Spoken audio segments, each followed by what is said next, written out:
মুচমুচে রসালো নারকেল পুলি যাকে একবার খাওয়াবেন সে কিন্তু আপনার ফ্যান হয়ে যাবে।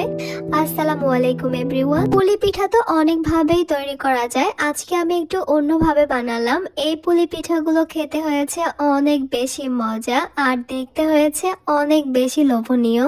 এই পিঠাগুলোর সবচেয়ে ভালো দিক হচ্ছে এগুলো তৈরি করতে চালের গুঁড়া লাগে না, কারণ এগুলো ময়দা দিয়ে তৈরি করা হয়। একদমই সহজ রেসিপিতে শেয়ার করার চেষ্টা করেছি, আশা করছি আপনাদের ভালো লাগবে। প্রথমে একটা পাত্রে নিয়ে নিচ্ছি 1 কাপ ময়দা, সঙ্গে দিয়ে দিচ্ছি 1/4 টিস্পুন লবণ।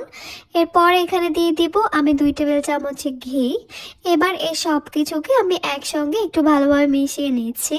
ঘিয়ের পরিবর্তে আপনারা এখানে তেল দিতে পারেন, তবে ঘিটা দিলে খুব সুন্দর একটা ফ্লেভার আসে। সবকিছুকে ভালোভাবে মিশিয়ে নেওয়ার পর এবার আমি এখানে অল্প অল্প করে পানি দিয়ে একটা শক্ত ডো তৈরি করে নিব।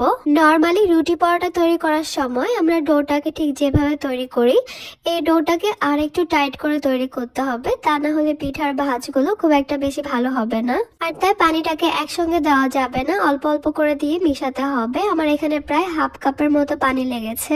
ডোটা তৈরি করা হয়ে গেলে এবার একটা ঢাকনা দিয়ে আমি ঢেকে রেখে দিব প্রায় 10 মিনিটের জন্য। এতে করে এই ডোটা আর একটু স্মুথ হবে।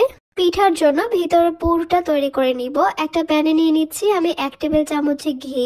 ঘিটা একটু গরম হয়ে আসলে এখানে দিয়ে দিব 1 কাপ কোরানো নারকেল। চুলা হিটটাকে একদম লোতে রেখে এই নারকেলগুলোকে ঘিয়ের সঙ্গে আমি কিছুক্ষণের জন্য ভেজে নিচ্ছি। আমি প্রায় 1 মিনিটের মতো ঘিয়ের সঙ্গে নারকেলটাকে ভেজে নিব, তবে অনবরত নাড়তে থাকবো, কারণ আমরা সবাই জানি নারকেল খুব দ্রুতই পুড়ে যায়। নারকেল ভাজা হয়ে গেলে এবার আমি এখানে দিয়ে দিব 1/2 কাপ গুড়। গুড়গুলোকে আমি ছোট ছোট টুকরো করে কেটে নিয়েছি, এতে করে তাড়াতাড়ি মেল্ট হয়ে যাবে। এবার এগুলোকে অনবরত নাড়তে থাকবো গুড়টা সম্পূর্ণভাবে গলে যাওয়া পর্যন্ত। সম্পূর্ণ গুড়টা গলে গেলে কালারটা চেঞ্জ হয়ে যাবে, তবে এই গুড় আর নারকেলের মিশ্রণটা এখন একটু ভিজা ভিজা রয়েছে। এগুলোকে আরো কিছুক্ষণ নেড়ে চেড়ে ভেজে একটু ড্রাই করে নিতে হবে। যখন একটু ঝরঝরে হয়ে আসবে তখন আমি এখানে দিয়ে দিব 1/4 কাপের মতো বাদাম কুচি। এখানে আপনারা যে কোনো বাদাম নিতে পারেন অথবা চাইলে বাদও দিতে পারেন, তবে দিলে টেস্টটা কিন্তু খুবই ভালো আসে। আর ফ্লেভারের জন্য আমি দিয়েছি এখানে সামান্য এলাচ গুঁড়া। এরপর এগুলোকে ভালোভাবে মিশিয়ে নিলেই কিন্তু আমাদের পিঠার জন্য পুরটা তৈরি হয়ে যাবে। এবার এটাকে চুলা থেকে নামিয়ে একটা সাইডে রেখে দিব ঠান্ডা হওয়ার জন্য। এইদিকে 10 মিনিটের মধ্যে এই ডোটা কিন্তু আর একটু সফট আর স্মুথ হয়ে গেছে। এবার এই ডোটা থেকে আমি অর্ধেকটা ডো নিয়ে একটা রুটি বেলে নিব।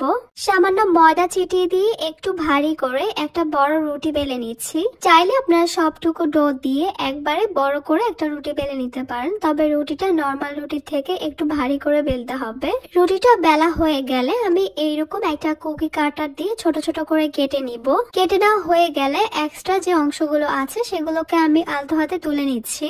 একটা পিঠা তৈরি করতে আমাদের এরকম ছোট ছোট 2টা রুটি লাগবে। আমি একটা রুটি নিয়ে নিয়েছি। এটার উপরে আমি তৈরি করে রাখা পুর থেকে অল্প করে পুর দিয়ে দিচ্ছি। খুব বেশি পরিমাণে পুর কিন্তু এখানে দেওয়া যাবে না। চারপাশ থেকে একটু ভালো করে চেপে লাগিয়ে নিচ্ছি, এতে করে ভাজার সময় আর খুলে যাবে না পিঠাগুলো। এরপর মুড়িয়ে মুড়িয়ে আমি পুলি পিঠার যে ডিজাইনটা আছে সেটা করে নিচ্ছি। যারা আগেও পুলি পিঠা তৈরি করেছেন বা খেয়েছেন তাদের কাছে এটা খুবই সহজ, আর যারা কখনো তৈরি করেননি তারা একটু খেয়াল করলে বুঝতে পারবেন খুবই সহজ একটা ব্যাপার। প্রথমে একটা আঙ্গুলের সাহায্যে প্রেস করে একটু বড় করে নিয়ে এরপর আবারও ওইটাকে মুড়িয়ে দিচ্ছি। এই প্রসেসে শুরু থেকে শেষ পর্যন্ত করে যেতে হবে। সবগুলো পিঠা তৈরি করা হয়ে গেলে এবার এগুলোকে আমি ভাজতে চলে যাব। চুলায় একটা প্যানে আমি পরিমাণ মতো তেল দিয়ে দিয়েছি, আর তেলটা খুব বেশি গরম হওয়ার আগেই আমি বেশ কয়েকটা পিঠা এখানে দিয়ে দিব। খুব বেশি গরম তেলে এগুলো দিতে যাবেন না, তাহলে কিন্তু উপর থেকে কালারটা চলে আসবে আর ভিতর থেকে কাঁচা রয়ে যাবে। চুলা হিটটাকে লো মিডিয়ামের মাঝামাঝি রেখে এক পাশ থেকে আমি 2 থেকে 3 মিনিটের মতো ভেজে নেওয়ার পর আরেকটা পাশ উল্টিয়ে দিচ্ছি। এইভাবে উল্টে পাল্টে গোল্ডেন কালার হওয়া পর্যন্ত এই পিঠাগুলোকে ভেজে নিতে হবে। শুধু গোল্ডেন কালার হলেই হবে না, পিঠাগুলো ক্রিস্পিও হওয়া লাগবে, তাই একটু সময় নিয়ে এগুলোকে ভাজতে হবে।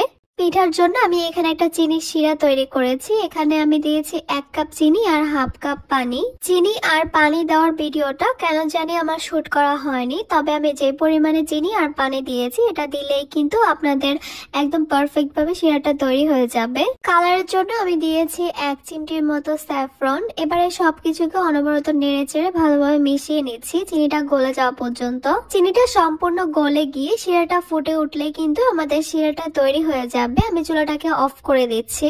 এবার ভেজে নেওয়া পিঠাগুলোকে আমি শিরার মধ্যে দিব আর এপাশ ওপাশ করে কয়েক সেকেন্ডের জন্য শিরার মধ্যে রেখে এগুলোকে তুলে নিব। শিরা থেকে পিঠাগুলোকে উঠিয়ে নেওয়ার পর কিন্তু পিঠাগুলোর একদম লুকটাই চেঞ্জ হয়ে যাবে, দেখেই বোঝা যাবে যে এগুলো খেতে কতটা টেস্টি হয়েছে। বাস এরপর শুধু পরিবেশনের পালা। আমি সামান্য বাদাম কুচি দিয়ে পিঠাগুলোকে পরিবেশন করে নিচ্ছি। একটা পিঠা আমি আপনাদেরকে একটু ভেঙে দেখিয়ে দিচ্ছি। দেখতেই পাচ্ছেন পিঠাগুলো কিন্তু মাশাআল্লাহ অনেক বেশি মুচমুচে হয়েছে।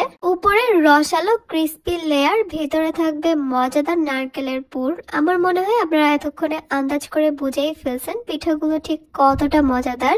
এইরকম একটা মজাদার পিঠা একবার তো ট্রাই করতেই হয়, তাই না? আশা করছি আমার আজকের রেসিপি আপনাদের কাছে খুবই ভালো লেগেছে আর সহজে লেগেছে। তাহলে আজকে এই পর্যন্তই। সবাই অনেক বেশি ভালো থাকবেন, সুস্থ থাকবেন। আল্লাহ হাফেজ।